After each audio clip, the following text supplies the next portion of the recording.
It's conversation.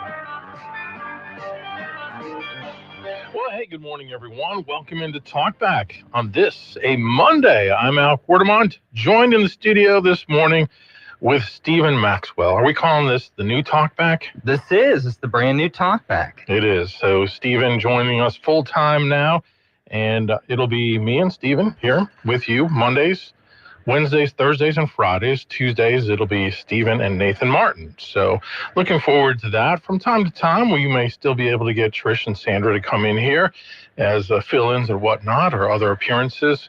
We certainly appreciate all that they've put into Talkback, but with a chance to now have our own full-time fellow, I guess you could say, in Stephen, we just couldn't pass up that opportunity. So first of all, welcome officially to the show. Thank you. Glad to be here. I'm getting the live stream on the Facebook and YouTube up, and I hope I did it right. So let me know if you're having any issues. I'll try and fix it. Usually Nathan does it. He's so good at it, and yeah.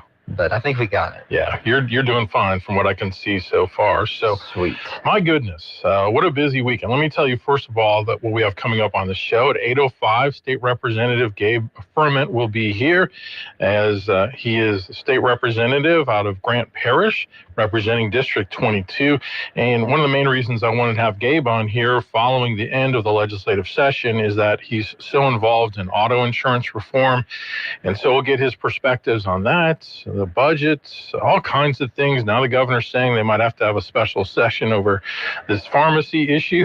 So, oh my goodness. I know. I'm sure a lot of the legislators are getting a little tired of being down there, but that'll be coming up. I'm not guessing anytime too soon, but eventually I think they're going to have that happen. So we'll get Gabe's perspective. And also, he made an interesting post yesterday about just safety of public officials and some of the threats that he had received a couple of years ago when he was really involved in some key issues like the abortion bans and transgender bans and things like that, and some of the hate mail that he got. So we saw, unfortunately, a similar scenario play out in Minnesota this weekend. Just a horrific story where a guy posing as a police officer shot and killed the former House Speaker, a Democrat. She had made a key vote, by the way, to end basically public aid, medical aid to people in the country illegally. And then another Democrat as well, who had made a similar vote in the Senate, he and his wife were also shot. Unfortunately, the representative and her husband were killed.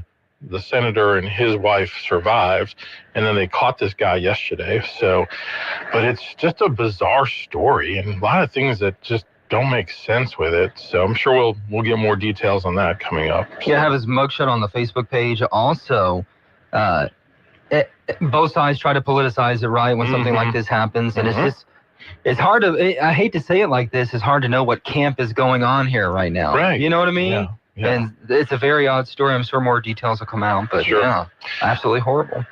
Speaking of shootings, I know you were on this yesterday. There was another incident down in Marksville involving an officer. Yeah, there was an officer-involved shooting on Laurel Street in Marksville. Happened about 5 o'clock last night. State police says that the person involved has died in the hospital. 2 officers were also injured. They didn't really release any details besides that, the age of the person who was killed or the officers involved in that situation. I am reaching out to state police now to hopefully try and get some more information. Yeah, usually takes a little bit, but Stephen's been on that, and that's one of the reasons why we brought Stephen into this mix is his reporting skills and his ability to follow up on contacts and things like this. So make sure that you're following our social media, Stephen Maxwell TV right now, Cenlaw Broadcasting, of course, our KSYL Facebook page. All of that will get you the information that you need to know as he's out and about, covering usually at least a couple of stories every day. I'm pretty amazed at what you've been able to do so far. I know over the weekend you were also downtown. On Saturday, we had the No Kings situation downtown, the protest, I guess, as it was called, a rally, right? So yeah, they had a protest rally. I mean, it was a nationwide effort. You saw it on the news probably. We had one in Alexandria. It was I can't really put a number on it, but there were a decent amount of people, probably over 100, who were there for the No Kings protest. It's basically an anti-Trump agenda rally. Everything was peaceful, lasted about an hour before Mother Nature intervened and kind of dispersed the crowd. There were a handful of Trump supporters there, 4 or 5. They were fine. Everyone was fine. Police had it under control, and it was fairly civil. Well, I've actually got it queued up, your report from Saturday. Let's go ahead and play this, and then we can make some more comments about it coming up right afterward. Take a listen. Support every single one of us. We're Everybody, Stephen Maxwell here with KSYL Broadcasting. I'm now underneath the Randolph Riverfront Center because the storm came down here in Alexandria, downtown Alexandria, Louisiana. You can still see the No Kings protesters behind me. They were lined up on Jackson Street. Majority of them were No Kings protesters. On the other side, we had a handful of Trump supporters saying they're out here counter-protesting the No Kings protest. So the No Kings protest is a nationwide event going on here on Saturday. It's a counter event to President Trump's planned parade in Washington, D.C. in celebration of the Army's 250th birthday as well as Flag Day. It also coincides on the president's birthday as well. The protest remained largely peaceful here in Alexandria, Louisiana. Just some cheers back and forth. The majority of them were No Kings protesters. Then a storm came down, moved everybody out, and then we have a handful of them behind me here at the Randolph Riverfront Center. We talked to both sides of the issue. Here's what they had to say.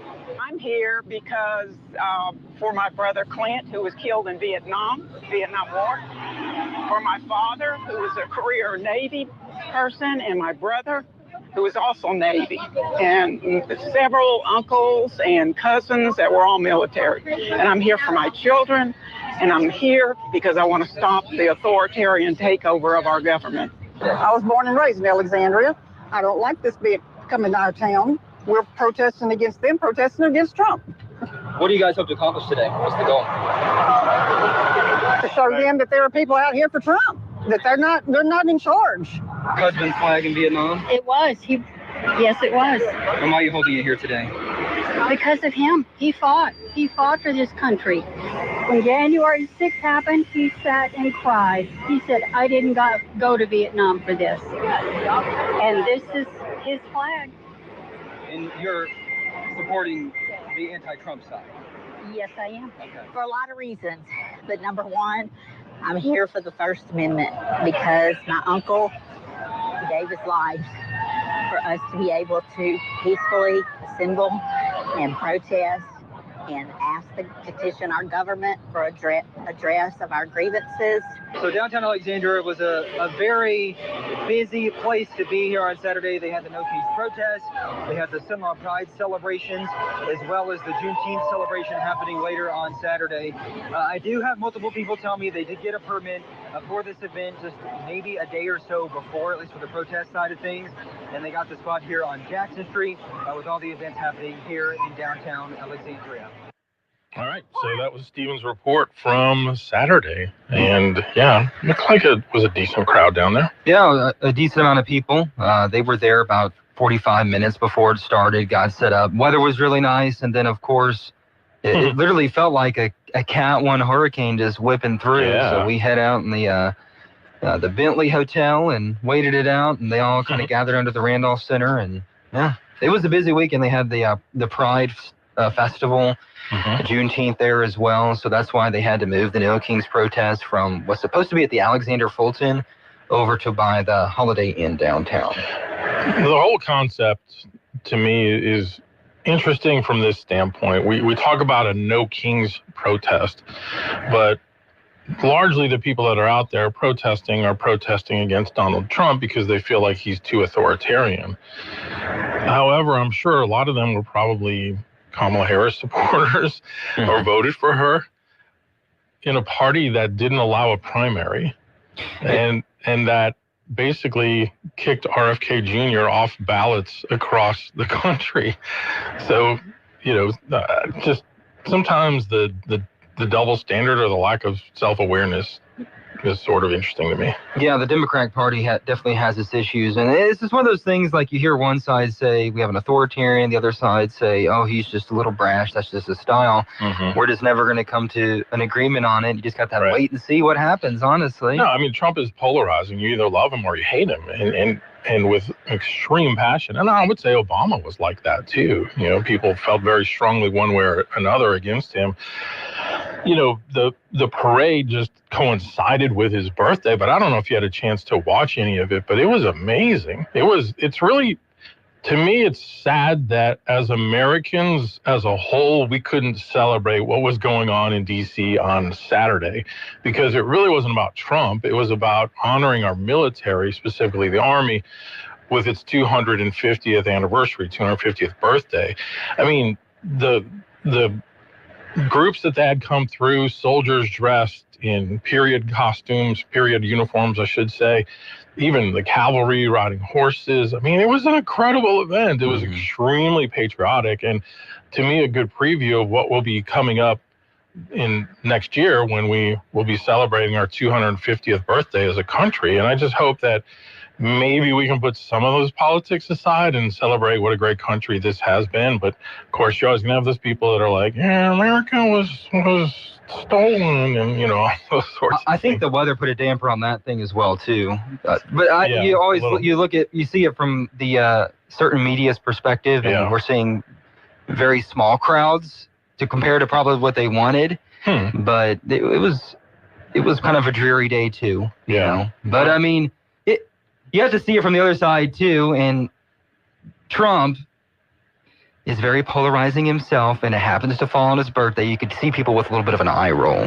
at the end of the day with that. I guess, yeah. I mean, the idea of it isn't, I don't think, very novel, to be honest with you. No. I mean, we've had lots of parades through the years. But it was, you know, and I actually watched a lot of it on C-SPAN to kind of not have the political commentary with it, and just you know, watching the different troop formations or whatnot coming through. It was amazing. It really was. So. I liked when they swore in the officers. That was a good one. Yeah, very much so. Very much so. So, all right, we need to just take a break. And your call is 442-8255 here on Talkback. Talkback is sponsored by The Clinics with 27 providers and 3 locations. Someone can see you today. Stick around. More of Talkback is on the way.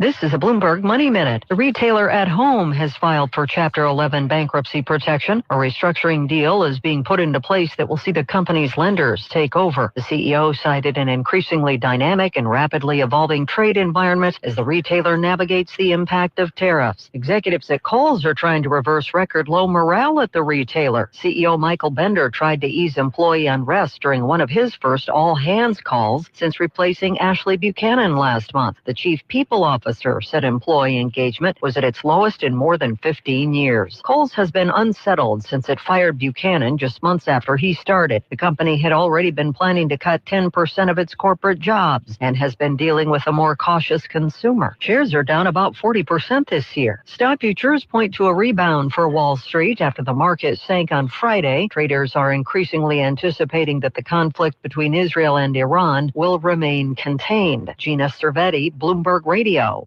This summer, the Rapid Parish Library is getting all jazzed up. It's RPL's summer reading program for all ages with weekly entertainment, creative crafts, and toe-tapping fun. Don't let that summer slump slow you down, especially for the kids out of school. Keep your mind sharp and imaginations grooving by reading what you love, logging your minutes, and winning awesome prizes. Books, fun, and freebies. Now that's music to our ears. Register today at your local branch and get all jazzed up all summer long with RPL.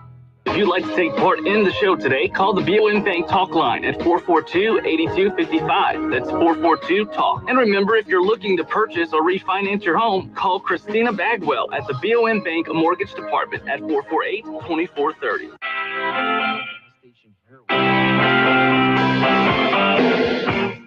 Talk back. To take part in the show, call 442-8255. That's 442-TALK. All right, we are back with you. Al Quartermont, Stephen Maxwell here on Talkback on KSYL. 442-8255, the number on the BON Bank Talk line. Let's go to the phones. Good morning, you're on Talkback. Hey, good morning. Thank you for taking my call, and thank you, Stephen, for being out there. Yeah. I'm wondering if the people you talked to, especially the woman who said that she was there for her brother who fought in Vietnam and who was against Trump, if you had a chance to converse with any of them about the anti-American slant that the other side has. Not necessarily, no. Okay. I know you were mainly there as a reporter, but to get to the depth of it, there seems to be a consistency on the left that the ones who hate Trump also hate America. They hate what we stand for. Like Al said right before the break, they think that this is stolen land. They have all the hallmarks of the Marxist leftist position. And, I don't know any veterans who are on that side. Now, look, the military is a big conglomeration of a lot of different people. And so I'm sure there are some. That's what turns me off to their message, is because it comes wrapped in this America is evil, and they reject the clear truth that we give as a people, the American believers that give in their donations to help the poor, give more than all the governments combined around the world. Mm-hmm. I mean, what we're doing is, the truth of the situation is so far removed from their perception of the situation. And I don't understand how they can maintain that without willfully convincing themselves of the opposite, Mm-hmm. And because it runs so close together, I would like to ask one of them. When I used to go to the abortion protests in the 80s, I would go to the edge where the lines got closer together, and I would talk to those people, and every one of them that was the most flamboyant, they all had a traumatic event in their past that they blamed God for. And their hatred for the right and church and traditional America was rooted in that event. Usually it was a father that let them down or abused them, or a fatherly figure, a teacher, something like that. And it was almost unanimous. So anyway, thank you for what you did. Thank you for being out there so we didn't have to stand out in the rain and be out there ourselves. It got me good, too. So. I know how that is. That lightning was getting nasty, too. Thanks. Yeah. I would say from everyone that I talked to, it was specifically an anti-Trump rally. Yeah. I mean, people had American flags. There were tons of American flags. Right. So I don't know if we got into like the ethos of America, but they just didn't like Trump. Yeah, no, I think it's thinly veiled. Again, the whole no kings thing, we're coming off a past administration where you talk about kings. It was, you've got to do this. You got to put this in your body or lose your job. You've got to wear these. You talk about authoritarianism and king-like. I don't know. I think we see the presidency on both sides just get too powerful. And again, this comes back to what I said the other day. This is largely because Congress can't get anything done. And under the Constitution, the president is given presidential powers like executive orders to try to legislate where the Congress has failed to do so. Congress has not taken on the immigration issue, for example. They could have. This has been an issue for 30 years, 40 years.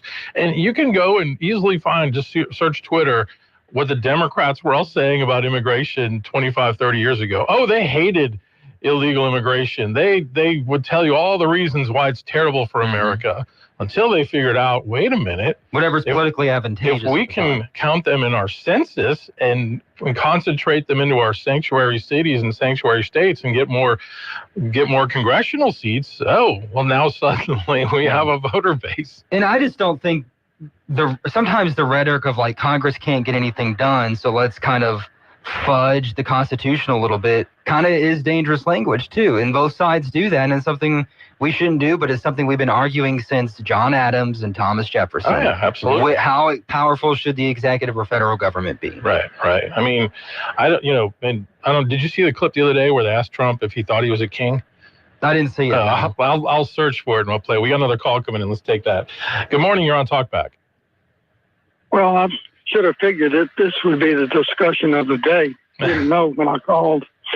But I've had Facebook liberal friends who were just bent over double about what a horrible human being Trump is. Mm-hmm. And they keep pointing back to January 6th being just sort of lost in the clouds and this, that, and the other. And it was clear that Mr. Trump knew things about intelligence that you and I would never, ever know. Right. So did Otto Penn, and so did Obama. Sure. And anyway, why did he authorize the National Guard for January 6th? It should have been obvious to anybody that he figured that something was going on. Mm-hmm. And then why did the Dems just basically refuse the National Guard until basically the manure hit the fan? Right. Well, it's either gross incompetence or they wanted something to happen. Yeah. And did you see where Pelosi is now saying that she was requesting the Guard? Talk about revising history. Well, I mean, you tell a lie often enough, it becomes the truth, right? Yep. That's true. I suppose in Louisiana you have about 30%, 40% of the people that tend to vote Democratic. Mm-hmm. And that group will probably never understand the thoughts of, I guess, many of your callers. Yeah. No, there's clearly, I think, in our country a great divide right now. Now, I think there probably are more people towards the center than we realize. You tend to only hear one side or the other gets more of the attention. But I think when it comes to what we call American values, patriotism, pride in the country, I think there are a lot more people out there than we probably realize. And I think the optics, a lot of what these rallies and protests have become, I don't know that they're really winning the PR battle, so to speak. I think a lot on the left are realizing that when our previous caller said it kind of comes off as anti-America rhetoric, isn't really playing well for their politics. So they're kind of softening up on that a bit, I feel like. Or at least some of them are. I'm seeing some of my Facebook liberal friends raising all kinds of cane about those legislators that got killed or shot in Minnesota. Right. And then we find that this guy has all kinds of King Day literature in his vehicle, and that the lady he killed was one of the only Democrats who actually voted against free medical care for illegals. That's right. Yeah. And all of a sudden we start seeing something not quite right. My instinct on this story is something seems off about it. It just does. And I don't know what that is, but like I said, something just feels off. So it's terrible. Yeah, she was basically the deciding vote on whether they would continue to give people in the country illegally free medical care, basically, or government-funded medical care. So, it's the temperature's got to come down. I don't know. There's something more to this story, though, in my opinion, which may come out, may not. I don't know. So, and you have people saying, well, he was a registered Republican, but then he served on some boards that Tim Walz had appointed him to. So there's some conflicting on where and there was a manifesto apparently, but they're not going to release it. I think in the middle of an investigation, they kind of hold off on some things. Sometimes they don't. I don't know. Well, remember that transsexual or whatever it was in Tennessee that shot up that religious school? Yeah. Apparently they never released that manifesto. That's right. They didn't. So it seems to be selective when they do or when they don't. But all right, thank you for the call this morning. You later. All right, appreciate it. We need to take a break. KSYL. The cost of air travel is more than just the ticket price. It's also fuel, meals, lodging, parking, and time. The more we fly AEX, the better our chances of bringing back flights to Houston and Charlotte. Support AEX and help our community grow. Find your true cost at local.flyaex.org. So, June has finally arrived, and you don't have to have a thermometer to tell it's hot outside. Keep your home comfortable all year long with Southern Air. Now through the end of June, get a comprehensive AC tune-up for only $69 per system. Book your appointment by the 30th to lock in this special offer. Don't wait until your cooling system fails on the hottest day of the year. Act now, let us bear it. Visit southernairnow.com or call 318-777-5555.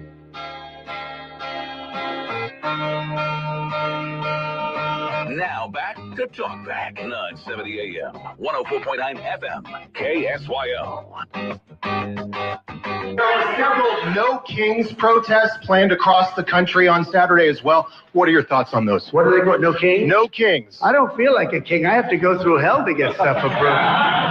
A king would say, I'm not going to get this. A king would have never had the California mandate to even be talking to him. He wouldn't have to call up Mike Johnson and Thune and say, fellas, you got to pull this off, and after years we get it done. No, we're not a king. We're not a king at all. Thank you very much. That was the soundbite I was referring to. And then after the protests yesterday, Trump posted to Twitter or to his Truth Social, which they reshare on Twitter, a huge thank you to all the No Kings protesters yesterday. I was very concerned the king was trying to take my place, but thanks to your tireless efforts, I am still your president. Great job, all. The guy's witty. You can give him that. He knows how to troll his enemies. The only thing that kind of gets on my nerves is everyone, the right now is kind of like, why are we having protests and the No Kings and love him and love America? I was like, the dude's the instigator in chief, man. Like, what do you expect? Yeah. Put your politics aside. He loves to instigate people. And you get what you get. I mean, I think he enjoys the back and forth, the give and take. Even, it's funny because a lot of the media perspective has been kind of anti-Trump, especially the national media. But this guy gives them unequaled access and time. Yeah. I mean, he's good for their ratings. He loves talking to them. I mean, compared Biden, never. He would take pre-selected questions from a handful of people in the times that he would meet with the media. I mean, Trump at every opportunity he's meeting. Every single time. Whether he's getting off the helicopter, getting on the helicopter, whether it's, signing something in the Oval Office, meeting with he always is willing to talk. So he gets it, and that's the one thing I didn't understand with Biden. You can guess why, but he just would go missing for weeks at a time. Yeah. Or for at least for a president perspective. And when we worked for the former company that we worked for, I remember this was around 2018, I want to say, at one of the news record conferences, and our DC bureau chief, Jacqueline, was there, and I was with her at a table having dinner, and she was telling us about the Trump administration compared to the Obama administration as far as their cooperativeness and their willingness to make people accessible for them to interview and talk to. And she said it was night and day difference. I think the Trump administration kind of leans into the local news, they do. Maybe the independent news. We've seen that more this time too with like Podcast Row. Yeah. All these different things. I like the idea of that, but if it's just partisan media the whole time, which it kind of is anyway, right? Yeah. But like blatantly partisan, then we may never learn what we want to learn. So yeah, that's true. I mean, it does seem that when Carolyn Levitt has people at the briefings, they tend to be more from the right of center media. Yeah. You don't find a lot, but I mean, those are the most popular ones right now. Yeah, I mean, I don't know. Are there a lot of left-wing leaning podcasts that are popular? I think so. Yeah, are there? I can name a few, but I watch both sides. Really? You just probably don't watch. Probably not. Like Brian Tyler Cohen, David Pakman, they're pretty popular. Are they? But they got a lot of access to the Biden administration. Okay. See, I never heard of those names before. But conservatives definitely rule the talk radio. Yeah. I don't know if they rule social media, but they do a good job. And I think Trump definitely learned that and leaned into that during the last campaign. And Barron had a lot of influence there. His son Barron told him to go on these different podcasts, and it was largely successful. Our most talked about interviews during the presidential election: Joe Rogan with Trump, Dave Ramsey, and then Call Her Daddy with Kamala. Yeah, like that. True. And I was like, that's when the media landscape has changed. Right. Those were the big interviews. Then I see something in the news the other day about the call her daddy person. Oh, she was claiming she was like a college golfer and she was abused by her coach or a volleyball player or something like that. Yeah. I don't even know who that is. I just remember Kamala. And the coach's name was Nancy something, and the paper that reported it, maybe it was like one of the Boston papers, called the coach Nancy Mace. And Nancy Mace had to respond on Twitter, "This is not me." Oh no. Yeah. So double check. Yeah. Sometimes journalism these days. Oh, speaking of which, I got to see. That's like my worst nightmare. Yeah. Making that kind of an error. Was that more of a Freudian slip on their part? You know, you wonder. There was, I don't know if I kept it or not, but I saw the other day, Politico. Oh, here it is. Politico headline: Democrats reclaim the American flag. And then there's a link to the article. And then it says under the article, correction, this article originally misspelled Ruben Gallego's first name, misidentified Hakeem Jeffries' title, mischaracterized Chris Deluzio's deployments to Iraq, and misstated Donald Trump's birthday. What? Is that for real? Yeah. So they had like 4 major errors in their article. Who is that? Politico. Oh my gosh. We have to change the whole article. Masterclass on journalism there. I mean, it's a tough job, but if you have like 17 corrections on one of your stories. Yeah, I know. Oh my goodness. That is a nerve-wracking thing too, when you're reporting stories and it might be a controversial topic and you're like, okay, who's going to call me really ticked off today? Yeah. You know, you just kind of sit and wait for it. Comes with the territory. It does. And when, there are mistakes that journalists make that are honest mistakes because we're human beings. Mm-hmm. Then there are mistakes that you make because you were sloppy or lazy or careless. Or trying to make it sound a little embellished. And then there are mistakes that, are they really mistakes? Or is there something intentional there? Mm-hmm. And or like the media creating the narrative for something, then everyone just jumps on it with the same narrative. Yes. That's how it works. You know me, I've been teaching about narratives for a long time. And I think that's one thing too. A lot of people are like, the news is in this huge media cabal on both sides and they're trying to, mess with the narrative. It's just, it gets created by an organization or two and then everyone kind of goes on that thread and they keep reporting on that same thread. It's intentional, but almost just unintentional. It's like the sheep. Yeah. It's like sheep following the herd. But then, the tough part is once something grabs hold, it's hard to correct it. I mean, like the Trump suckers and losers comment, it was clearly debunked. There are good people on both sides issue, the way they were framing that was debunked. But you still see media people still use those things, even though those things have been debunked. Why? Because it fits their narrative of what they're trying to portray somebody as. So, and again, it sometimes does go on both sides, but it's been largely used against Trump, I would say, Or when they, I was reporting in Florida a couple of years ago, and there was what they called the "Don't Say Gay" bill. It was getting the explicit library books out of the libraries, and that "Don't Say Gay" was just a narrative or a name created by one party, and then it just kind of stuck no matter what, even though it might have been misrepresenting the whole thing. Yeah, imagine that. So, all right, we don't want to misrepresent our break. We have it coming up right now. More calls, 442-8255 when we come back. Talkback is sponsored by The Clinics with 27 providers and 3 locations. Someone can see you today. Stick around. More of Talkback is on the way. All of us have that one friend who can just light up the room with a smile. And sadly, how many of us are just a little bit envious of that friend? Well, here's the good news. The folks over at Today's Dental in Pineville can deliver that beautiful beaming smile. Over the years, hundreds of hopeful patients have visited and been completely satisfied.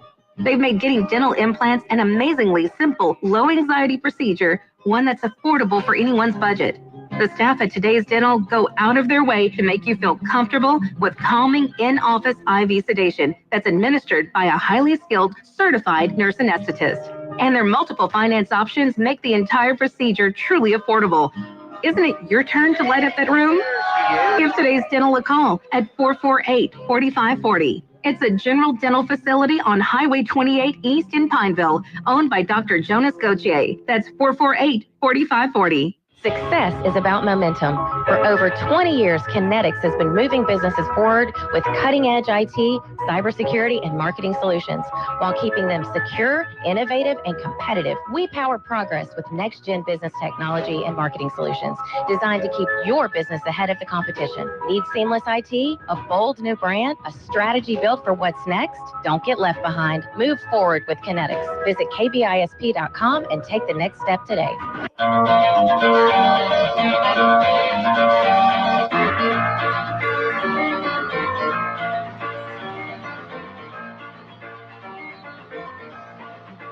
To take part in the show, call 442-8255.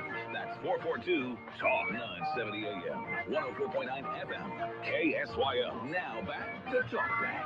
All right, we're back, Stephen and Al, with you here on this Monday morning. Again, coming up at 8:05, State Representative Gabe Firment will join us.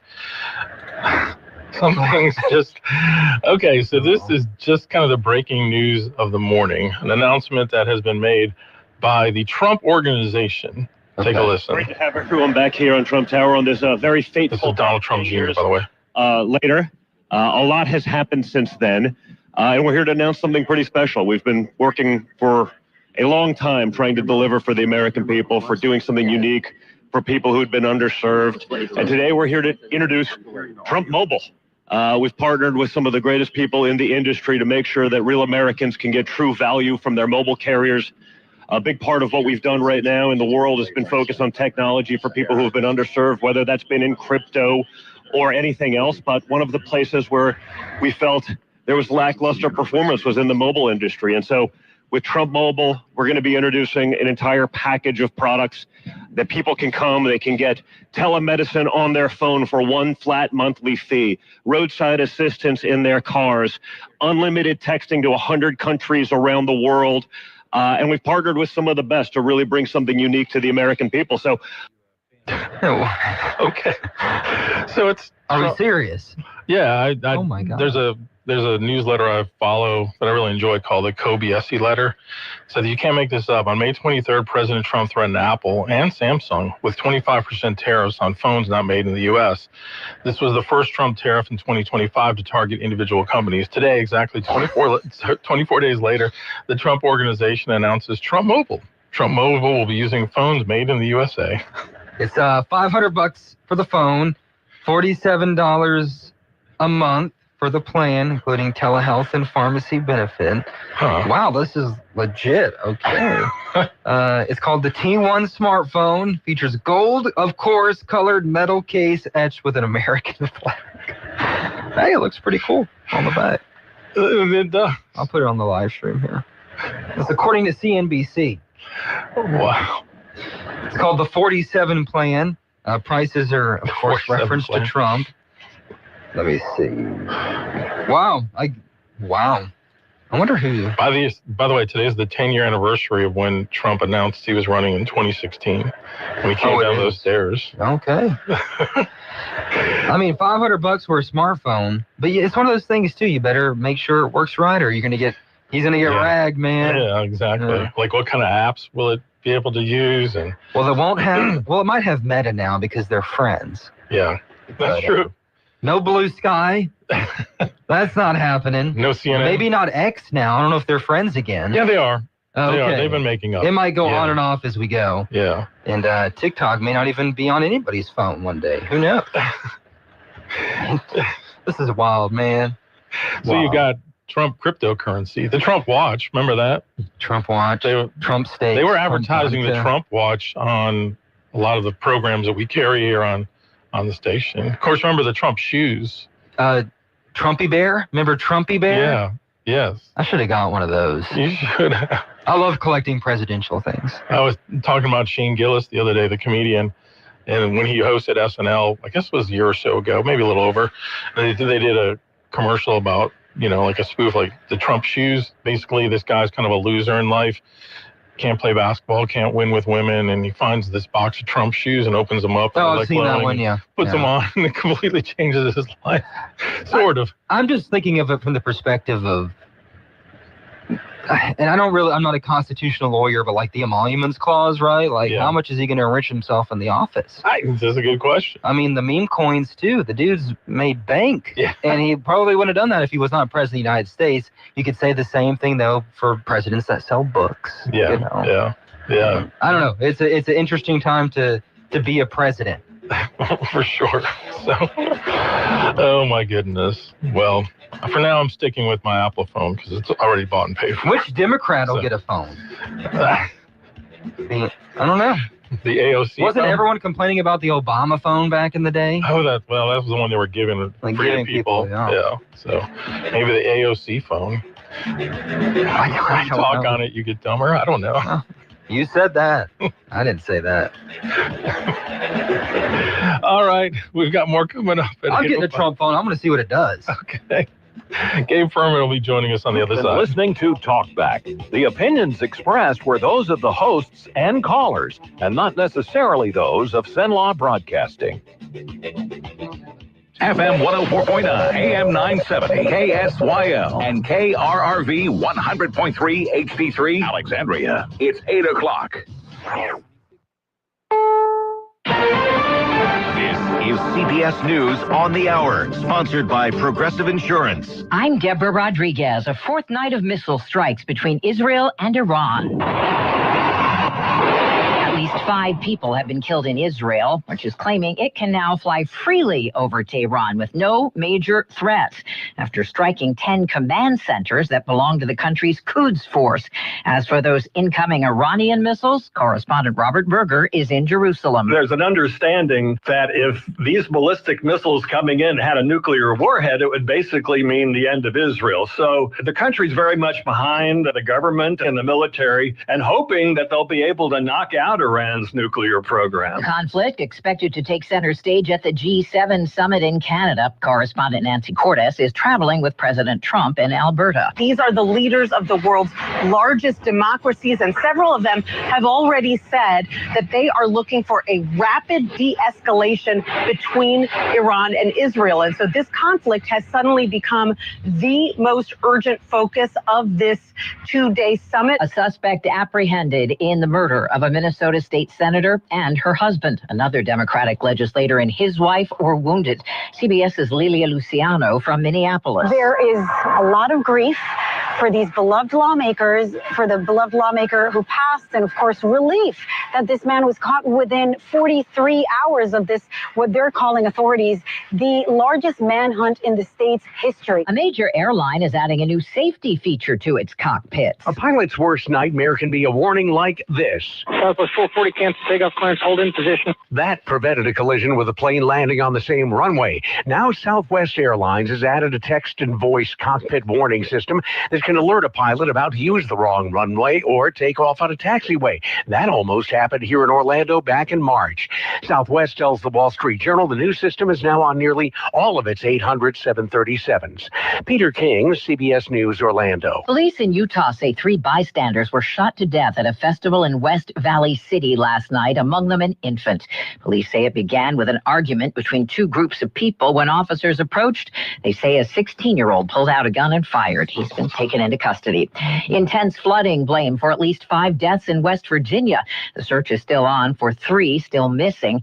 This man's stepfather lost his home in Fairmount. He was up on top of the hill. He was able to get his dog out. He was sleeping in his vehicle with his dog.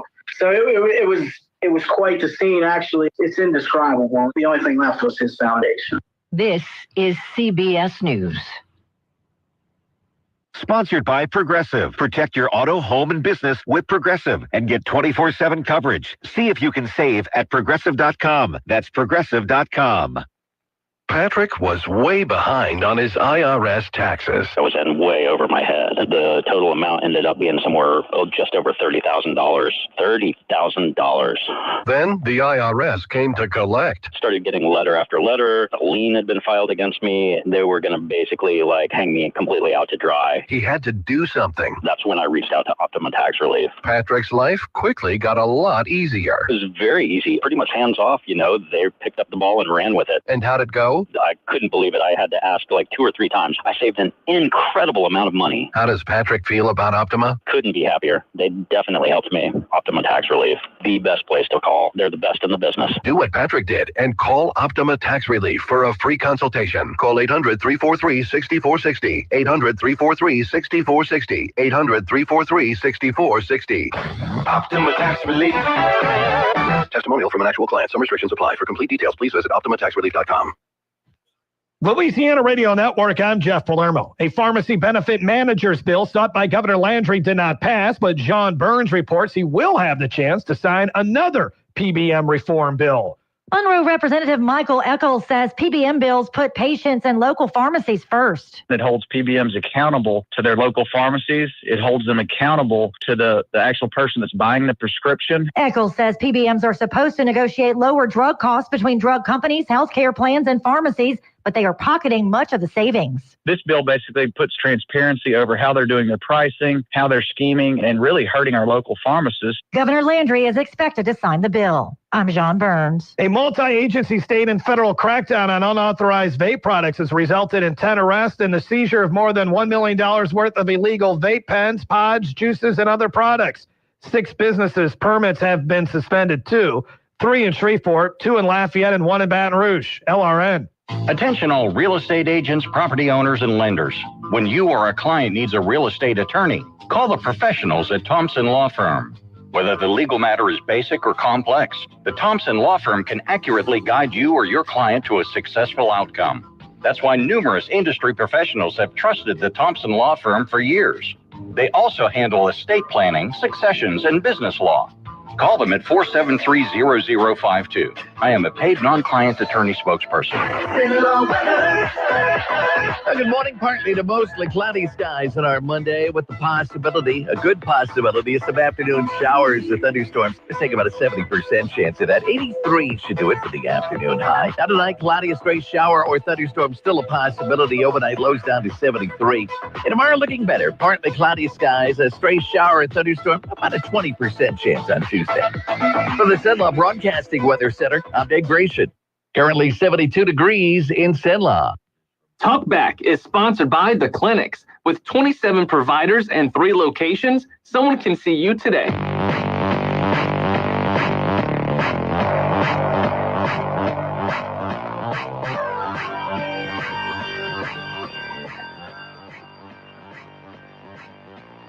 It's Talkback, Central Louisiana's longest-running talk show. Whether it's the guests or the callers, Talkback is where Central Louisiana begins its conversation. All right, welcome back, everyone. It's hour number 2 of Talkback here on KSYL. Al Quartermont, Stephen Maxwell, and joined in the studio now by State Representative Gabe Ferment, fresh off the Louisiana legislative session, which ended Thursday. Good morning to you, sir. How are you? Good morning, Al. I'm doing good. Have you recovered yet? Not quite. Like all I want to do is get out there on my tractor, and it's been too wet. So maybe later this week. Well, I mean, to say the least, it was a pretty busy session. We have a lot we want to get into, but I wanted to start more kind of with what was the news of the weekend.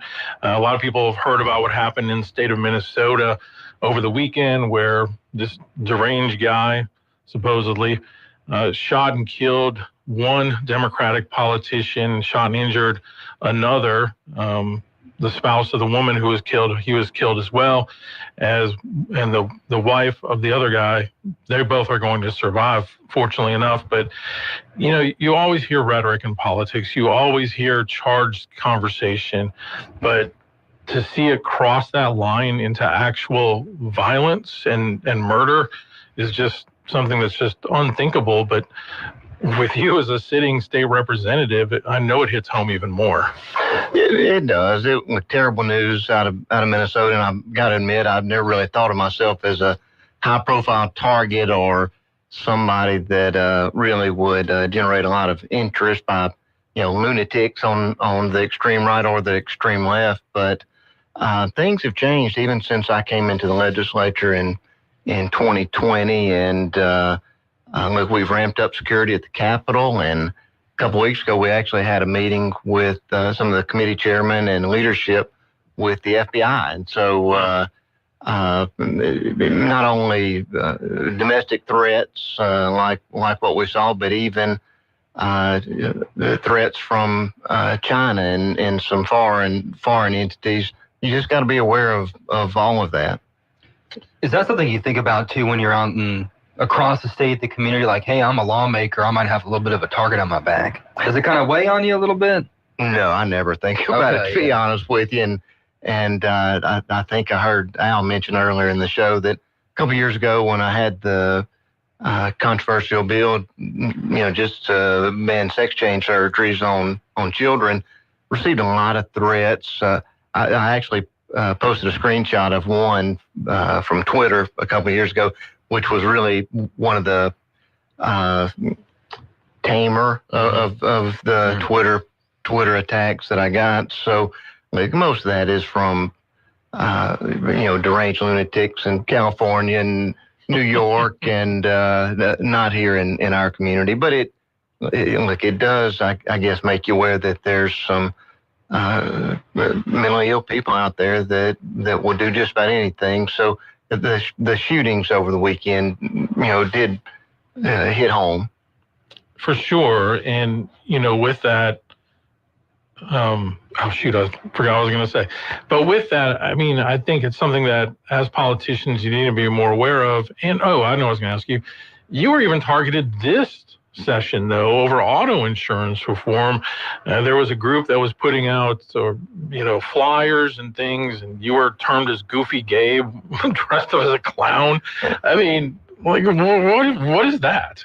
Yeah, it's ridiculous, really. And look, we saw the United Healthcare executive that was assassinated, and some of the, I don't want to say that it's necessarily trial lawyers, but some of the people putting out that rhetoric were using the same terminology that this Luigi, the guy that assassinated the United Healthcare executive, they were using a lot of the same terminology. And so, look, it doesn't bother me. They were running billboards against men, sending out text messages just because I was trying to implement some legal reform and bring balance to the legal system when it comes to insurance claims. But look, the Bible tells us that the love of money is the root of all evil, and we've got people out there who put money before anything, and when you potentially interfere with that cash cow, it makes them really mad, and they'll steep to just about any tactic to hurt you. Speaking of cash, big issue is the pharmacy benefit manager situation with CVS. Looks like you guys might go back to session for that. Yeah, so I saw where Governor Landry. I don't even want to think about a special session right now. But so the House passed House Bill 358 by Representative Miller, which would have prohibited vertical integration with PBMs. So, it's kind of in the weeds, complicated topic, but PBMs, pharmacy benefit managers, are intermediaries between drug manufacturers, health plans, and independent pharmacies. And look, they started out serving a useful purpose, but they figured out how to capture a lot of the money, and I think they're causing more problems than the help they're providing now. And so that bill would have more or less said, look, you can't be in the retail pharmacy business and the PBM business. Like CVS, CVS Caremark is the PBM. Of course, CVS has retail pharmacies across the nation. And so it's a good bill that I was supportive of. I was with Governor Landry on that. And what we've seen happen is these arrangements have, in a lot of cases, forced local independent pharmacists out of business, and many of them in my district are hurting right now, and it's a struggle to compete with these big retail pharmacies. There's obviously a conflict of interest there with when you own the middleman and the retail pharmacies. So I don't know if we'll go into special session to address it. Representative Eccles passed House Bill 264, which is really a transformational piece of legislation when it comes to reining in PBMs. It prohibits spread pricing. It brings some transparency into the PBM contracts and kind of reins in acquisition pricing and allowing PBMs to pay local pharmacies, reimburse them for less than their acquisition price. So that piece of legislation is going to make a difference.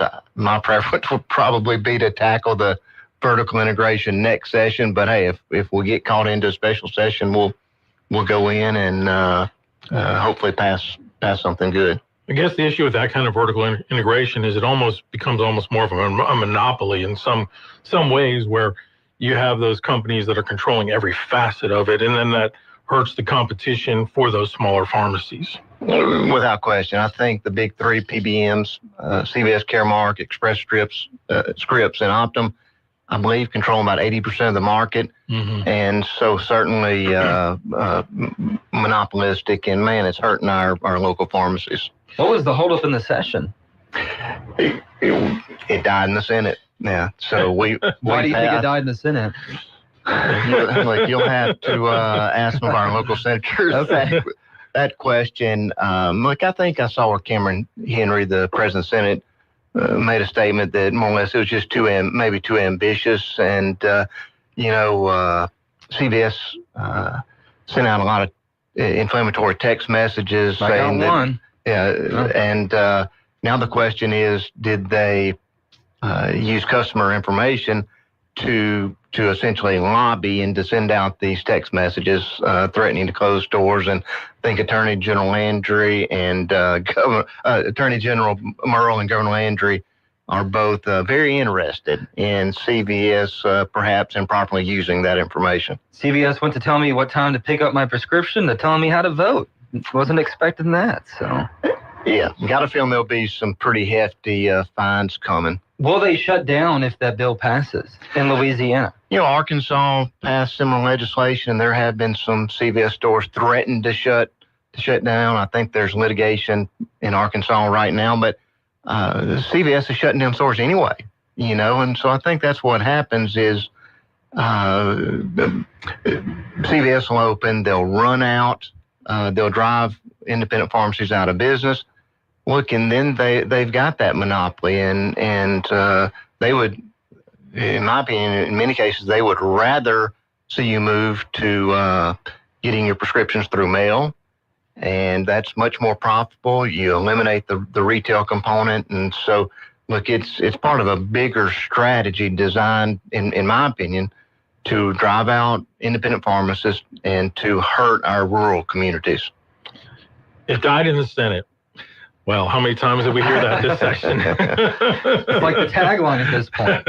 Yeah, that was a pretty consistent theme, and especially when it comes to some of the insurance reform legislation that we put together. We worked for many months, a group of House members, and we sent a lot of really good bills to the Senate. We passed some died in the tort reform graveyard known as the Judiciary A Committee. Right. But look, I don't want to denigrate what we accomplished. We passed some really good, strong insurance reform bills. All right. We want to take up that subject next. We need to take a break, so we'll do that and get into auto insurance reform when we come back with Gabe Furman here on Talkback. Talkback is sponsored by The Clinics with 27 providers and 3 locations. Someone can see you today. Stick around. More of Talkback is on the way. Millions of Americans take medicine like Ozempic and Zepbound. Many of them are overpaying by thousands of dollars a year.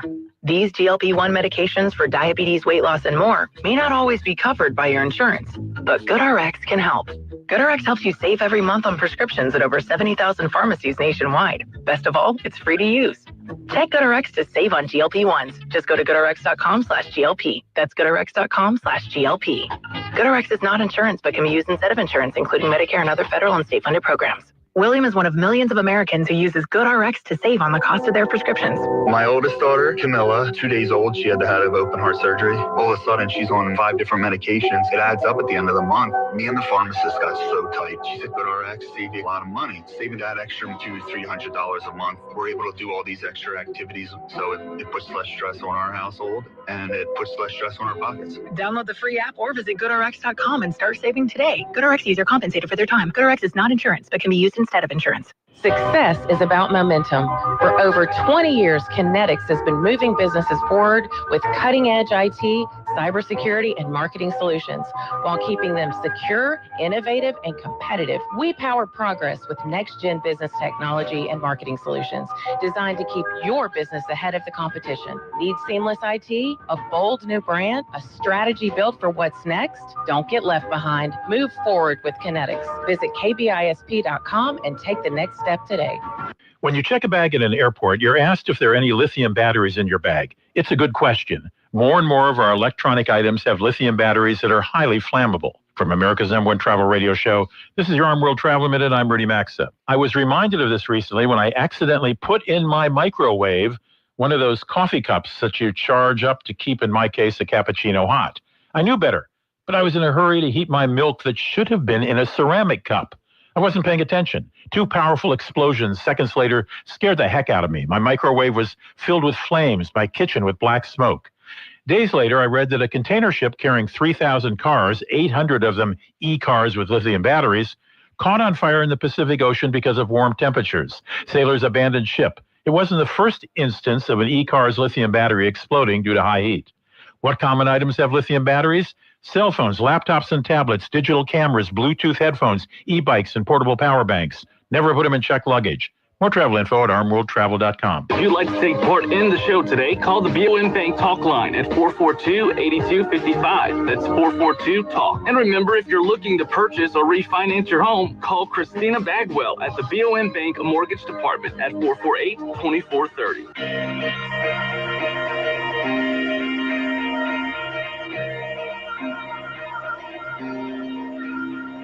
Take part in the show, call 442-8255. That's 442-TALK, 970 AM, 104.9 FM, KSYL. Now back to Talk Back. All right, it's Alan Stephen with you and State Representative Gabe Furman from District 22. I feel like we could fill about 3 or 4 hours today just talking about all the different layers from this last legislative session. But if there's been a topic that has predominated on this show the last couple of months, it certainly has been auto insurance. People are angry, they're frustrated, they feel like they're paying way too much.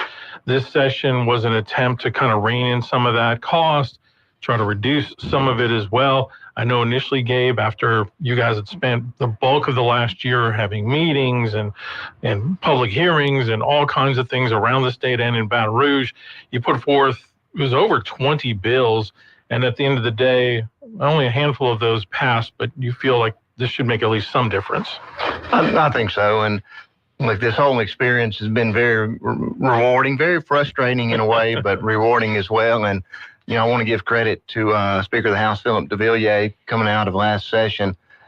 He recognized that there was a lot of dissatisfaction with where we were on auto insurance reform, and he put together these special joint committee meetings. And he also more or less told me, as chairman of the House Insurance Committee and Speaker Pro Tem Mike Johnson, he more or less turned it over to us and said, look, you know, we've got a problem, and I want y'all to put together a package of bills and help us address this auto insurance crisis. And, you know, over really the past 10, 11 months, we had those committee meetings, and then that kind of morphed into a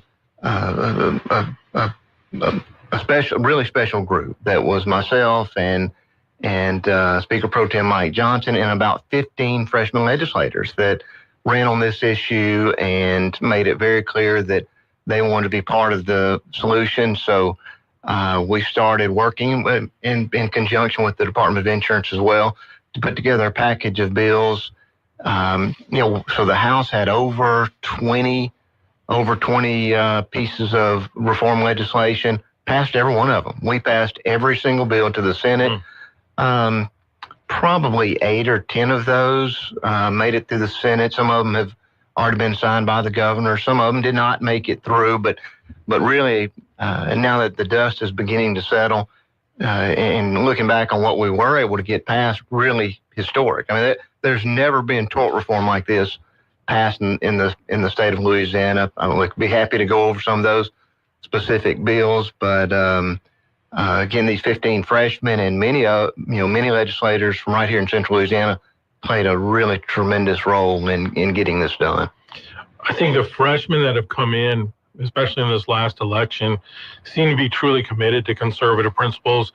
Are you seeing any of them getting really frustrated by the process or discouraged? When frankly a lot of the opposition even came from our own governor on this. So our first year, it was it's pretty smooth sailing, and there's generally consensus on most of the issues, even the property insurance reform. But it was frustrating, and part of my role, and even more so for Mike, part of his role became consoling some of those members when things didn't go like they wanted, and trying to look at the big picture. Right. And look, even the bills that didn't make it through it was all part of a process. And I think just merely by filing so many bills, we did put a little pressure on the Senate to pass a substantial number of these reforms. And the fact that we passed, for example, House Bill 431 by Representative Chenevert, which moves us to a modified comparative fault system, just huge. I mean, we never thought, even going into the session, that we could pass that bill, Representative DeWitt's bill, to significantly bump up the no pay, no play limits is going to be very successful in eliminating a large number of frivolous lawsuits by uninsured drivers. So many good bills that we passed. Of course, I passed a bill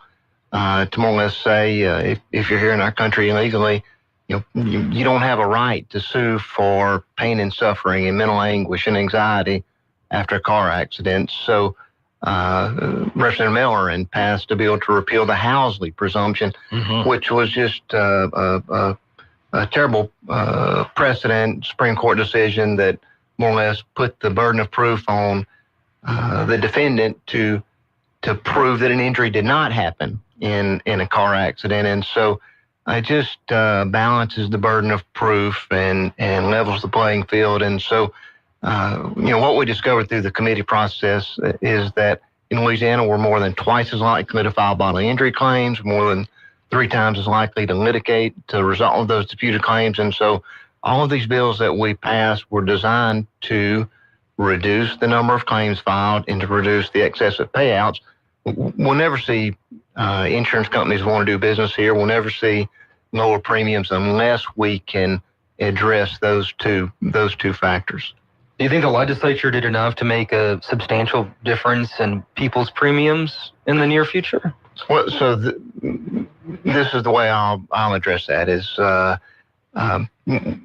think it's very important that we consider the proper metric. So right now, we're the most expensive state in the nation for auto insurance, and that just doesn't make sense. It doesn't make sense that you can drive to Texas or Arkansas or Mississippi, in some cases cut your rates in half. Yeah. And that's because of our litigation environment, because our legal environment. So the only way we'll ever see downward pressure on premiums is when you can walk into State Farm or Allstate or into your independent agent's office and say, look, give me a competitive bid. And I think the legislation we passed puts us in that position. It makes us more attractive to insurance companies. I think Florida is really the best case and who we've tried to model some of this legislation after. Florida passed similar legislation over a course of 2 or 3 years, and they're seeing rate decreases, sometimes double-digit rate decreases in auto insurance. They're seeing insurance carriers move back into the market. So look, I'm a firm believer in the free market and competition, and I do think that these bills we passed have the potential to bring competition to the market. However, House Bill 148 will now give the state insurance commissioner more authority to reject rate increases. This was really what the governor wanted. It really didn't seem to have a lot of broad-based supports, but somehow got tagged in and passed. Is this going to discourage more companies from coming when not even the part of the commissioner having that authority, but having to open their books essentially if they do increase rates? Yeah, but time will tell. And so look, House Bill 148, which was House Bill 576, and it even in the Senate incorporated parts of another House bill. And so it's been hotly debated, of course. Like, I went to the floor and spoke against House Bill 148 when it left the House, and the points I made is that my concern was that as the bill was presented when it left the House, had the potential to nullify some of the good things that we were doing. And so what it does, it gives the commissioner really broad authority to reject rate increases. Now, in the Senate, they did add in a actuarial analysis component, which made the rate making part of the bill a little better.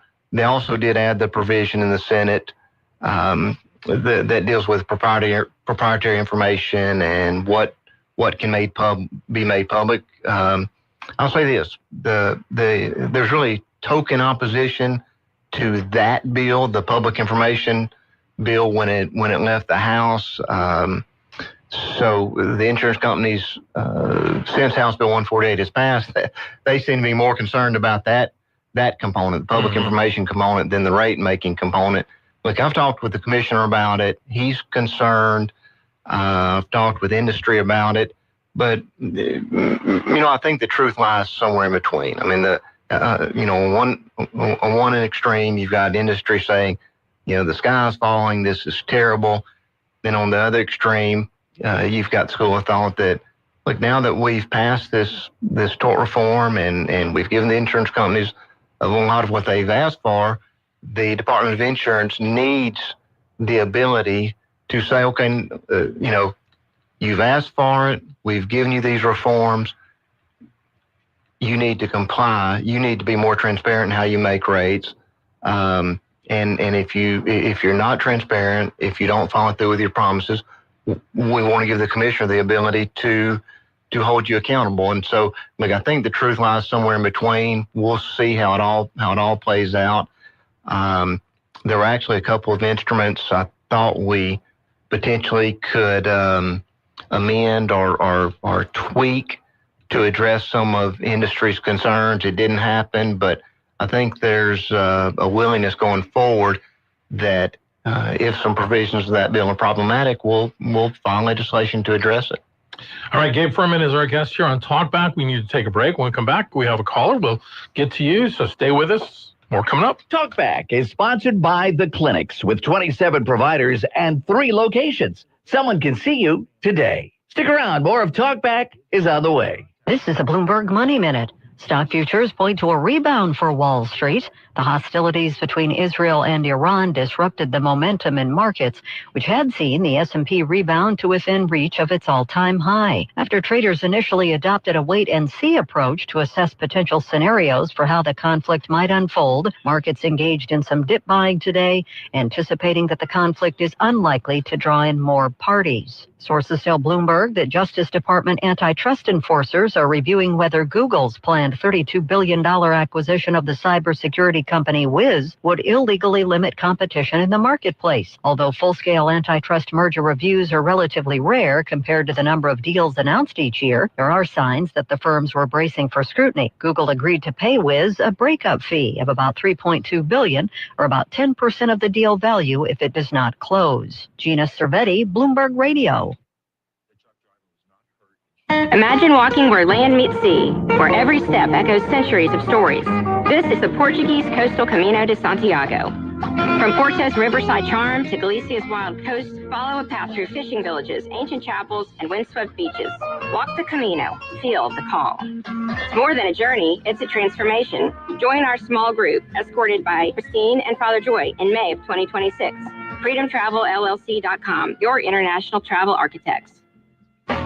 Did you know that 71% of all licensed real estate agents did not sell a single property in 2024? Hi, this is Trish Lala. When it's time to make the largest financial decision of your life, buying or selling a home, what's happening in the market really matters. The good news is you actually can still come out ahead if you place your trust in an agency with decades of experience handling all of those ups and downs. When experience matters, we're here for you. The Trish Lala Group. Got a big day ahead of you? Then it's best to fuel up with some of Sinla's best at Bricato's Restaurant. Walk right in and just smell that home-style cooking. Place your order, take a seat, and do breakfast right till 9:30 this morning. Get fresh biscuits, eggs any way you like them, melt-in-your-mouth pancakes, grits, hash browns, sausage, bacon, even wraps and sandwiches. And don't forget their fresh brewed coffee. Bricato's Restaurant, 28 West, right across from the Coliseum. Your breakfast is waiting for you. Good morning. Partly to mostly cloudy skies on our Monday with the possibility, a good possibility, of some afternoon showers or thunderstorms. Let's take about a 70% chance of that. 83 should do it for the afternoon high. Now tonight, cloudy, a stray shower or thunderstorm, still a possibility. Overnight lows down to 73. And tomorrow looking better. Partly cloudy skies, a stray shower or thunderstorm, about a 20% chance on Tuesday. From the Cenla Broadcasting Weather Center, I'm Dave Gratian. Currently 75 degrees in Cenla.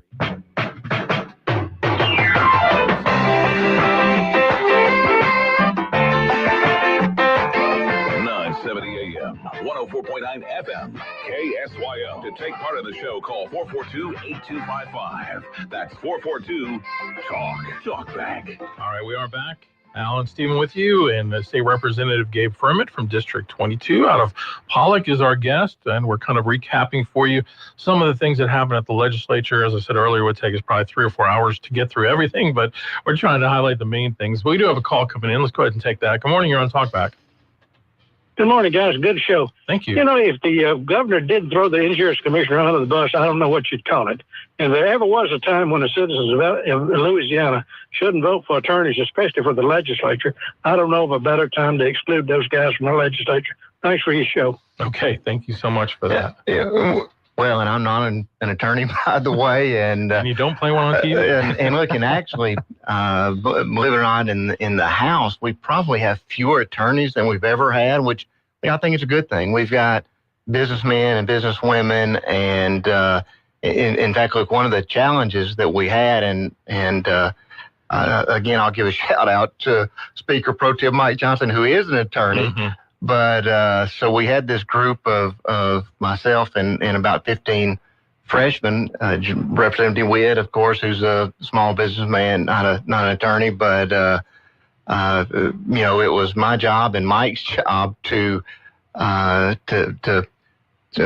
train these freshmen on how to respond to criticism in committee and to have the right talking points and to understand what the legal implications of some of these bills were. So thank goodness we had one attorney in the group to help get us through that process. But and look, and again, I'm not going to be critical of the Senate. So you're saying there's more attorneys in the Senate? There are more attorneys in the I get it. There are more attorneys in the Senate. So, but look, I think the trend is to have fewer attorneys elected, and look, I'm not going to comment one way or another. My sister's an attorney, so, and hey, if I'm in a car wreck tomorrow, I'm probably calling an attorney. So, look, but I do think that having business people, it gives a different perspective on things. Yeah, we actually had a listener write in asking, why do bills die in the Senate? What's the makeup of lawyers in the Senate versus state representatives? And you just answered that. So he got his answer from you on that one. But I know it does get frustrating, but one bill I really wish could have gotten through was the truth in advertising bill for the lawyers, because, when they say we've claimed $1 billion for our clients, they're not telling you that out of that $1 billion, how much money they kept. And after it's all said and done, how much money those clients actually get, for example. Yeah, that House Bill 677 by Representative Kim Carver from Covington would have done just that. It just simply would have required attorney advertising to be truthful and ethical, especially when it comes to disclosing the fact that just because the billboard says $1 billion collected doesn't necessarily mean that's how much the injured person gets. In fact, the injured person gets a lot more than that. This was part of the governor's package. The governor made it very clear that he was going to sign that bill and that it was very important to him. For whatever reason, it also died in the Senate, and I'm sure we'll be trying again. I think Representative Johnson passed almost duplicate legislation a few years ago that John Bel Edwards vetoed. So again, Governor Landry, made this part of his package, and unfortunately, just did not get out of the Senate. What do you think the chances are anytime soon that you guys could rein in some of the litigious behavior that we have here? Like we're talking about the Senate, and there's more attorneys there. How do you get past that hurdle? Well, I think we've made some tremendous strides this year with that modified comparative fault. So right now in Louisiana, or prior to this bill becoming law, you could be 90% at fault in an accident and still collect a personal injury award. So it's not the case now. So if you're 51% or more at fault, you're not entitled to collect. So that's huge in reducing the number of claims that are filed. And so again, the repeal of the Housley presumption, the no pay, no play bill, all of those will decrease litigation, no doubt about it. All right, we need to take another break. When we come back with Gabe, we'll try to get into the state budget a little bit as well. Oh, fun. Right after this. Talkback is sponsored by The Clinics with 27 providers and 3 locations. Someone can see you today. Stick around. More of Talkback is on the way. The Clinics welcome Dr. Noah Miller, family medicine physician, to our team. Dr. Miller from Vadrine, Louisiana, is now accepting new patients. Call today to schedule your appointment. The Clinics offers a wide range of services, including primary care, family and chronic care, urgent and acute care with on-site lab and x-ray. Same-day appointments are available, and we accept most insurance and Medicare. Experience exceptional care at the Clinics, 1587 North Bolton. Call 445-9823 or look us up online at theclinics.us. How did I let my gambling get this bad? The credit cards are maxed out, and rent is overdue. I can't tell my family. What if I lose everything? I mean, there has to be a better way.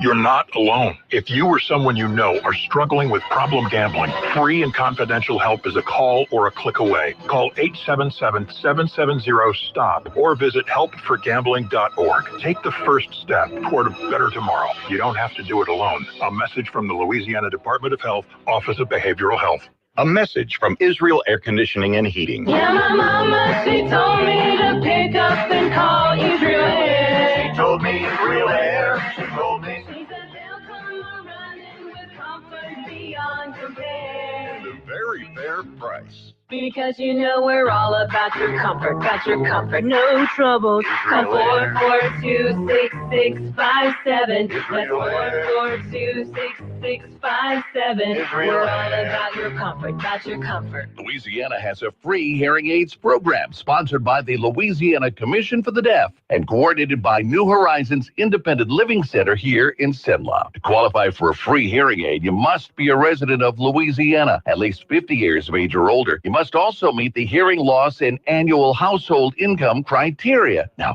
if you do, your hearing aid is absolutely free. To find out if you qualify, call New Horizons Independent Living Center at 318-484-3596. At Zenlaw Broadcasting, we're very proud of our 10 local radio stations. One of those is Magic 100.9, where we play light favorites of the 80s. No, not everybody has got a body like you. 90s.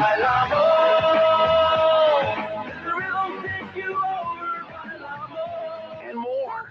Easy on me. All of your light favorites with very little talk. Give us a try sometime. Magic 100.9. Teachers are diverse, skilled leaders, innovating to prepare students for our fast-changing world. Teaching shapes lives. Are you ready? Explore teaching at teach.org, supported by the U.S. Department of Education and 1 million teachers of color. To take part in the show, call 442-8255. That's 442-TALK 970 AM, 104.9 FM, KSYL. Now back to Talk Back.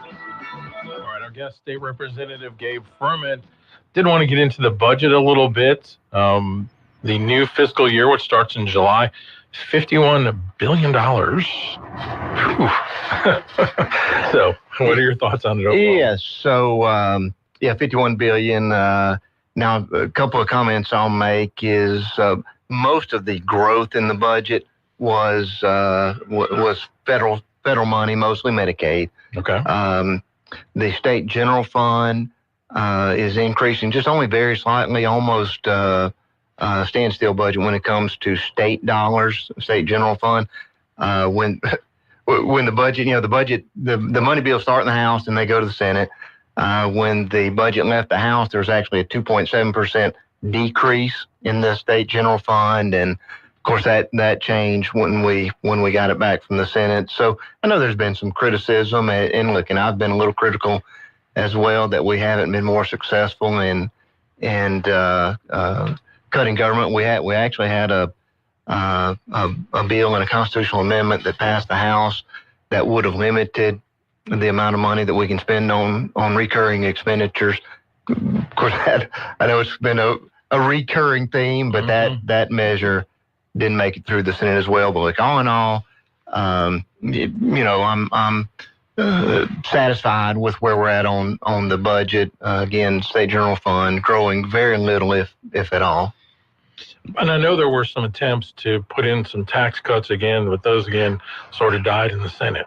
Yeah. The House passed two bills, I believe, by Chairwoman Julie Emerson. She chairs Ways and Means, to decrease the state sales tax and also to decrease by 0.25% the state income tax. Again, both of those bills flew through the House and just did not make it through the Senate. But look, I think we're going to keep trying. And I think the Senate's contention was that we need to get some maybe a better idea of what projected revenue looks like after the tax changes that we made last special session in the fall. But look, I think it's the goal of the House and leadership in the House, hopefully, and the governor, to hopefully one day get us to 0% state income tax. And so we're going to keep trying. Again, it was disappointing that those measures didn't make it out of the Senate. The school voucher program called LA Gator didn't get the additional funding some people were hoping for. Do you want to see it expanded in the future, and what are the chances? Yeah, so I think the governor was asking for around $94 million. The House passed a budget that had the $94 million in there. I believe the Senate more or less reduced it to the current level of funding for the voucher program. So, look, I've been supportive of LA Gator, and I do think we need to empower parents and give parents choices. I will say this: it's not a huge issue in my district. We've got really good public schools and not too many private schools. So, look, I've been supportive and was disappointed that it wasn't funded to the higher level. But we did. The Senate, I'll give them credit. They did put money back in for high dosage tutoring, which has been something that's been very successful. In talking to school administrators and superintendents in my district, they've been big advocates for the high dosage tutoring program. So, look, disappointed the LA Gator funding wasn't there, but I think you'll see renewed push for that next session. But the issue was they were going to take money from the high dosage tutoring to fund LA Gator, right? Some of that money? Well, the additional funding? Look, it's all about priorities. And so I think we could have done both, funded LA Gator and high dosage tutoring. Of course, we did. We did again fund the teacher stipend, which was about $200 million to give teachers the $2,000 stipend and support personnel $1,000. I know that there's a website, Citizens for New Louisiana, and they went through and just showed all of the while they didn't fund the Gator program, but they did put money toward in the same bill, it's a little infuriating. I mean, I can't lie. You see some of it and you're like, what are we doing? So.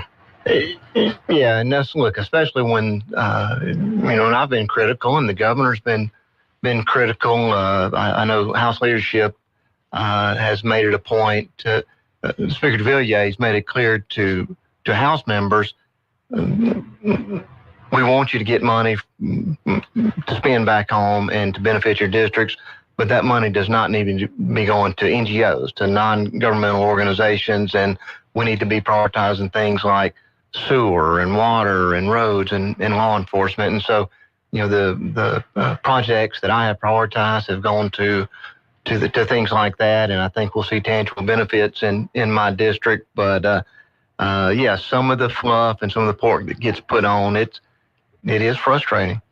All right, we're going to take one last break. When we come back with Gabe, our final segment, want to get into a little bit the whole issue of ethics and campaign financing and all that sort of stuff as we continue on Talkback. Talkback is sponsored by The Clinics with 27 providers and 3 locations. Someone can see you today. Stick around. More of Talkback is on the way. Want better insurance rates? Find them at Jim Thomasy Insurance. Bimmy, Patty, and Jason will do all the legwork and shop the best insurance rates available for auto, home, commercial, or watercraft. And with over 100 years combined experience, we're the team that'll get the job done right.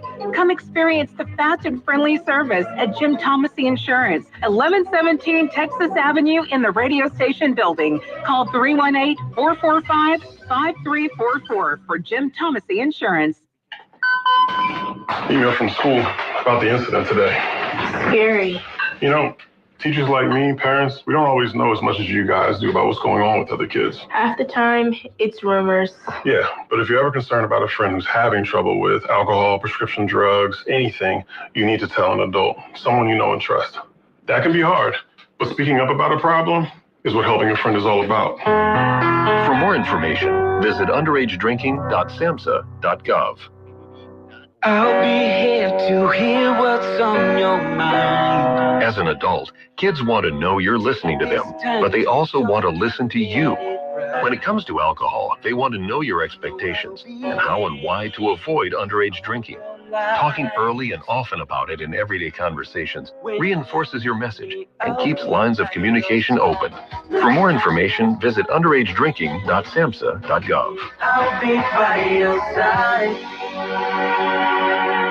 I truly believe, just as God assigns angels to us, It's the unknown. I think the devil, and he puts a vulgar twist on it, It's the unexpected. I think he assigns demons to us. It's the unbelievable. And when those demons are assigned, they get to know everything about that person. Coast to coast AM, late nights. As crazy as that may sound, I truly believe there's something to it. Overnights, it's Coast to Coast AM on Talk Radio 970 KSYL. Did you know more women under 40 are getting breast cancer? Especially Black and Jewish women whose cancers are often more deadly. If you're a woman, talk to your doctor by age 25 about your breast cancer risk. The American College of Radiology recommends you ask your doctor if you should get a mammogram before age 40, need other tests like an MRI with your yearly mammogram, or should be checked more than once a year. For more information, visit mammographysavesliveslives.org. Do you have a drug problem? Do you want to stop? Well, there are folks who can help. Call Narcotics Anonymous at 1-585-DON'T-USE or visit their website at larna.org for more information.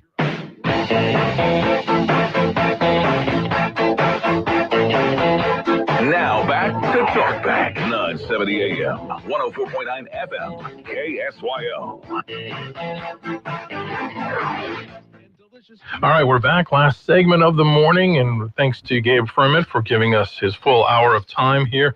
So many things I'd love to get to, but I know one thing that was kind of talked about and maybe some confusion over it, the issue of government ethics and transparency. And there was one House Bill 693 that had to do with the Board of Ethics. And people are making all kinds of accusations about this. What's kind of the truth about all of this? What happened? Yeah, so look, I think Julie O'Donoghue with the Illuminator may have published an article, and I would say this, consider the source, and she's got a history of attacking Governor Landry and Republicans. And so look, I do think that, we've seen government weaponized at the federal level, of course, against President Trump and against Republicans. And to some extent, the Board of Ethics has been weaponized against conservatives in state government. You still got a lot of John Bel Edwards appointees on the Board of Ethics. And so there was some misinformation put out there about that bill in particular, the campaign finance bill. Now, there were some things that needed to be addressed, and the Senate made the bill a little better. But, some of what we were hearing is that lawmakers could use campaign funds to pay their mortgage. I mean, that's just ridiculous. So a lot of what was put into that bill really just codified previous Board of Ethics decisions. So like you might have a scenario where a candidate stored campaign signs in a garage until he could keep them somewhere else. And just like you can claim a portion of your residence for business use on your taxes, at some point there was a decision to allow a candidate to reimburse, himself for the storage of campaign signs in a garage. So, is that allowing a candidate to pay his mortgage? I don't think so. I think that's a stretch. Now, look, I did vote against the bill when it came back from the Senate, just because I want to avoid any, even the perception of any impropriety. My campaign report is in everybody's. It's public information. You can pull it up and see where I'm spending my campaign money, what little there is, and certainly don't think it's being used unethically or improperly. But that was a cleanup bill, and it did codify some previous Board of Ethics decisions. So I would say take what you read from the Illuminator with a grain of salt. Gotcha. All right, we have another call coming in. Let's go to that. Good morning. You're on Talkback. Good morning. Good morning. Hey, listen, talking about the Medicaid portion of the budget, $15.2 billion given by the federal government and $6.2 billion provided by the state of Louisiana. What happens if the federal Congress does some changes and qualifications and so on and so forth? How is that going to be adjusted in the Louisiana state budget? Yeah, there's going to be an impact. And look, we had that conversation. There were actually some resolutions passed, I believe, on the last day of session to urge Congress not to cut Medicaid, and I didn't vote in support of those resolutions because, look, I'm supportive of what President Trump and Doge and Elon Musk is doing with eliminating waste and fraud and corruption from Medicaid, and I think we need to be doing that on the state level. I will say this, I can't remember the exact numbers, but I know Chairman Jack McFarland from Winfield is part of the Louisiana Doge, and they have made some progress in eliminating fraud, waste, and abuse from Medicaid on the state level. But no, that's a concern when such a big part of your budget is Medicaid and originates at the federal level. When you lose that, it's going to be problematic. It's staggering when you consider something has got to be done as far as who's qualified, work portions of it, so on and so forth. But we have approximately 4.2 million people in the state of Louisiana, and 1.6, 1.8 million people are on that program right now. And I can't help but believe that there's a lot of people that are on there that really should not be on there. Yeah, no, I agree. And a lot of that goes back to before I was in the legislature when I think one of the first things Governor John Bel Edwards did is expand Medicaid. And you get locked into that and you get addicted to that federal money. Now, I will say one thing that I'm proud of is we did pass a package of bills, a couple of bills that was called the One Door program. And so what it does is it integrates some of our social safety net programs like SNAP and TANF, and it puts those programs under the Louisiana Workforce Commission. And so, we understand that if you're receiving those temporary social safety net programs, you need to be looking for a job, and we want to be moving you towards being a productive citizen who's in the workforce. And so I think by integrating those programs, we're moving in the right direction. I think so. And listen, I'm very proud of you and what you're doing, and just keep up the good work. Thank you. I appreciate it. That's nice to hear. I saw something that Chuck Owen put in his post, said he saw a lot of political backstabbing, and he personally experienced it this time. It sounded like it points, he said there was a viciousness to this session he's never seen before. I agree. I agree completely. And it was a rough session. I mean, I had a couple of freshman legislators come to me literally in tears and just couldn't believe that this is the way things work. And it's so odd because the Republicans have a supermajority. You thought it was going to be hunky-dory and get things done, right? Yeah, and I think it's Moon Griffon that always says, Republicans are their own worst enemy. And that unfortunately, that proved to be the case this session in some instances. Oh, look, we did it. We accomplished a lot of good things as well. For sure. Gabe Ferment, he is state representative for District 22. Thanks so much for giving us the time and coming in today. We appreciate it. Yeah, thank you. I'm sure we'll catch up with you again soon. All right. Thanks, everyone, for tuning in today. Tomorrow, Stephen will be back here with Nathan Martin. They'll have Matt Ritchie in at 8:05 for our Central Louisiana Economic Update. I got property questions. I'm ready. All right. Sounds good. Have a great day, everyone. You've been listening to Talkback. The opinions expressed were those